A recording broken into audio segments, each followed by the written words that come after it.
예, 사도신경 묵상 5번째 주 2번째 날에 함께 해주신 여러분들 환영합니다. 저희는 계속해서 이번 주에 예수님의 낮아지심과 또 그를 다시 높이신 그 부분에 관한 사도신경의 고백들을 묵상하고 있습니다. 오늘은 하나님 아버지께서 예수 그리스도를 다시 높이신 그 부분을 생각을 좀 해보려고 합니다. 오늘 말씀은 빌립보서 2장 9절부터 11절입니다. 같이 읽고 말씀 나누도록 하겠습니다.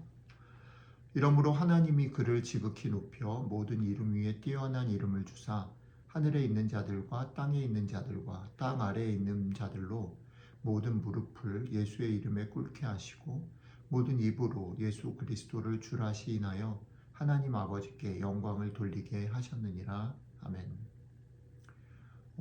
어저께 저희가 성자 하나님의 낮아지심에 대해서 얘기를 생각해 봤는데, 성자 하나님의 낮아지심은 중요한 특징, 우리가 잊지 말아야 되는 것이 뭐냐면, 그러지 않으셔도 되고 그럴 필요가 없는데 스스로 자발적으로 그 순종을 하신 일이라는 말씀을 나눴습니다. 자, 그 예수님의 절대적인 순종, 그것도 자발적인 순종은 어디에 기초하고 있다고 말씀드렸습니까? 아버지와의 깊은 신뢰의 관계, 그 신뢰 관계에 기초하고 있다라고 말씀을 드렸습니다.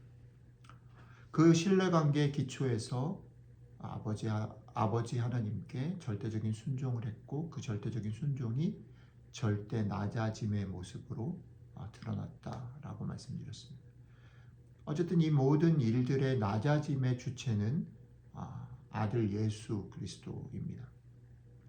그런데 이제 그 낮아지신 예수님이 다시 높아지시는 이 문제를 다룰 때는 주어가 오늘 본문에 보면 이러므로 하나님이, 성부가 등장하시는 거죠. 낮아지는 자발적 선택을 하신 그분을 다시 높이시는 그 일을 하시는 주체는 성부 하나님이다라는 겁니다. 성자 예수님의 낮아지심의 선택과 성부 하나님의 다시 그를 높이심의 이 일은 어떤 면에서는 정반대의 결과들을 빚고 있지만 사실은 같은 뿌리를 가지고 있다는 것을 기억하셔야 합니다. 성자 하나님께서 성부 하나님과의 깊은 신뢰의 관계 속에서 절대 순종을 하셨다면, 성부 하나님은 성자 아들 예수 그리스도와의 그런 깊은 신뢰의 관계 속에서 그의 순종을 빛나게 하셨습니다. 완성하셨다라는 거죠.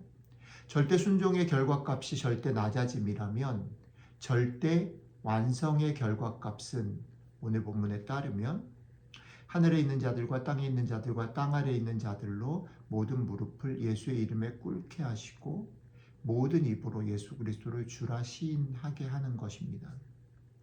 이것을 단어로 얘기를 하면 모든 피조물이 예수님을 주로 인정하는 신앙의 고백을 드리고 무릎을 꿇는다라는 것은 자신의 삶을 높여서 그 예수님을 경배하는 것입니다. 경배와 고백. 그리고 오늘 우리가 읽은 찬송의 시는 그 경배와 고백이 회복되어지는 것을 통해서 아버지 하나님이 영광을 받으신다라고 노래하고 있습니다. 재밌는 건 뭐냐면 성자의 낮아지심과 아버지의 높이심이 모든 것이 결국은 성부 하나님의 그 계획, 피조물을 향한 그 마음이 완성되어지는 것이다. 처음에 창조하신 그 세상이 회복되어지는 것이다 라고 말하고 있다라는 겁니다. 출발이 성부 하나님과 성자 예수님 사이에 온전한 신뢰가 출발이었고, 그 출발이 결국은 순종을 낳았고, 그 순종을 아버지가 화답함으로 완성되었다라는 겁니다. 자, 우리가 아버지 하나님께서 아들 예수님의 낮아지심을 회복해서 높이셔서 하늘에 있는 자들과 땅에 있는 자가 땅 아래에 있는 자들 모든 피조물들이 그를 경배하고 그를 주로 고백하게 만든 그 일이 이렇게 표면상으로 보면 예수님의 자리와 예수님의 권위와 예수님의 존재에 대한 높임과 회복처럼 보이지만 사실은 이것이 결국은 아버지가 피조물에 관한 계획의 회복 완성이라고 하면 이 혜택이 우리에게로 돌아가는 문제다라는 것을 놓치시면 안 됩니다. 자, 그렇다면 재밌는 게 뭐냐면 우리는 이렇게 생각합니다.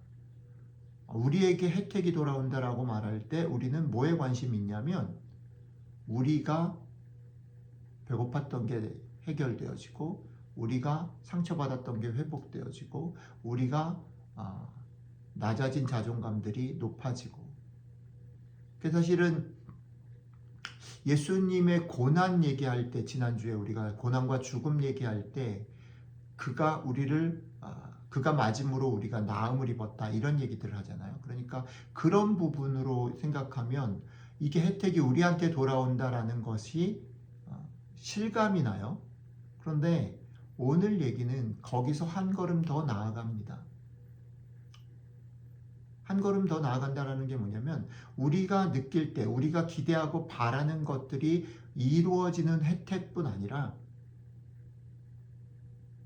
하나님 아버지가 아들 예수님을 다시 높이시는 것이 결국 우리를 어디로 이끌고 가냐면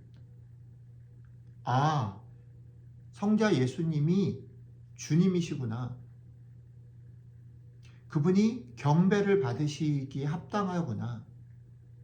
우리가 그분을 경배하고 그분을 주로 고백해서 주님이 낮아지신 그 길을 따라 사는 것이 온전한 회복이고 온전한 성취구나. 여러분들과 제가 기도한단 말입니다. 여러분들과 제가 어떨 때는 헌신한단 말입니다. 어떨 때는 신앙의 열정들을 회복하기도 한단 말입니다. 그런데 그 모든 것들이 어디서 완성이 되냐면 결국 주님을 주님으로 인정하는 것에서 완성이 되고 주님을 높이는 것에서 완성이 된다는 겁니다. 이 말은 잘 생각해 보셔야 합니다. 낮아지신 주님을 우리의 삶에서 따르기로 결정한 우리가 살고 있는 세상은 여전히 그것이 어리석다라고 얘기하고 그 길이 힘들다고 얘기하고 너나 먼저 챙기라고 얘기를 합니다. 경쟁하고 이기고 너 배부르고 너 위로받고 너 축복받고 살라고 말합니다. 그러기 위해서 다른 사람들을 눌러야 된다고 말합니다. 다른 사람과 싸워야 된다고 말합니다. 더 많이 가져야 된다고 말합니다. 그런데 그런 세상 속에서 주님은 정반대의 길을 택하셔서 오셨고 이제 그 주님의 선택이 우리가 따라야 할 그 주님의 선택이 옳았습니다 라고 인정해야 할 길이라는 겁니다. 거기까지 가야 온전한 회복이 이루어진다는 거죠. 그런 맥락에서 신앙으로 산다라는 것, 예수 그리스도로 말미암아 우리의 신앙이 회복된다라는 것은 이런 겁니다. 그 자리가 여러분들이 신앙을 열심을 회복하기를 원하고 주님과 주님의 뜻을 따라 살기를 원한다면 그것이 정말 성자 예수님이 그러셨던 것처럼 아버지와의 관계 속에서 정말 깊은 신뢰에서부터 나온 것인지를 질문해 보셔야 합니다. 우리들의 열심과 우리들의 수고와 우리들의 열정이 혹 그 관계에서 출발하지 않고 우리들의 욕심이나 우리들의 두려움이나 우리들의 의무 때문에 진행되어지는 것은 아니었으면 좋겠습니다. 오늘 하루 여러분들의 삶에서 주님을 따라 사는 일이 참으로 복된 일이다라는 것을 맛보게 되시기를 축복합니다. 주님을 높이고 주님을 찬양하는 것이 참으로 행복한 길이다라는 것들을 누리고 맛보게 되시기를 주님의 이름으로 축복합니다. 기도하겠습니다. 주님, 우리들의 삶에 있는 두려움, 우리들의 삶에 있는 욕심, 우리들의 삶에 있는 소망들, 그것의 정반대로 그것들을 다 내려놓고 낮아지신 예수님의 길을 따르는 것이 복이고 회복이라 말씀하시는 주님, 오늘 우리들의 삶에 진심으로 그것이 축복인 것을 맛볼 수 있으면 좋겠습니다. 그 길이 참 옳은 길이고 참 복된 길이고 결국 아버지 하나님의 계획에 있는 길이라는 것들을 우리의 삶에 생생하게 조금이라도 경험하고 누릴 수 있도록 함께 해주시면 좋겠습니다. 감사드리며 우리 주 예수님 이름으로 기도했습니다. 아멘.